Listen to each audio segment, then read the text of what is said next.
Erano sotto i lastroni, ma lì è sparito tutto. Nascosto sotto la vegetazione, arrugginito e ricoperto da graffiti più recenti. Ecco quel che rimane del vecchio muro di Via Anelli. Siamo andati a rivederlo insieme all'artista padovano Gioacchino Bragato, il pittore naif che per primo, all'indomani della decisione del sindaco Zanonato di erigere il muro antispaccio, arrivò qui sul retro dei condomini Serenissima ed iniziò a dipingere su quei lastroni, come li chiama lui, che stavano richiamando l'attenzione dei media di tutta Europa.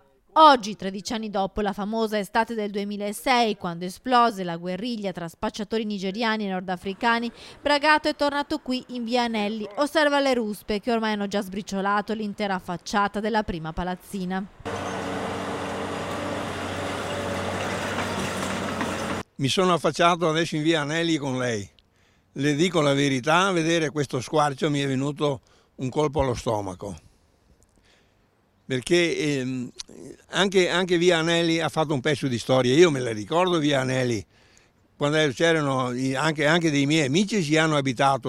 Bragato ricorda gli anni 70, quando il complesso Serenissima ospitava studenti e lavoratori, poi piano piano è stato conquistato dagli spacciatori che sotto gli androni di quei palazzi trovavano il giusto riparo per i loro traffici illeciti.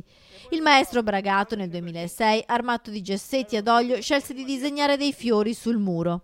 Ho disegnato del grano, del frumento, del tricolore, no, perché voglio dire sì, la libertà, l'espressione della libertà, il dialogo, dialogare con la gente, comunicare, perché se noi ci seraliamo all'interno di una casa, no, delle nostre mura, no, oggi che sono tutti condomini non si conosce nemmeno. Un messaggio oggi nascosto dalla sterpaglia ma più che mai attuale. Grande tela che era andato da Manfrotto.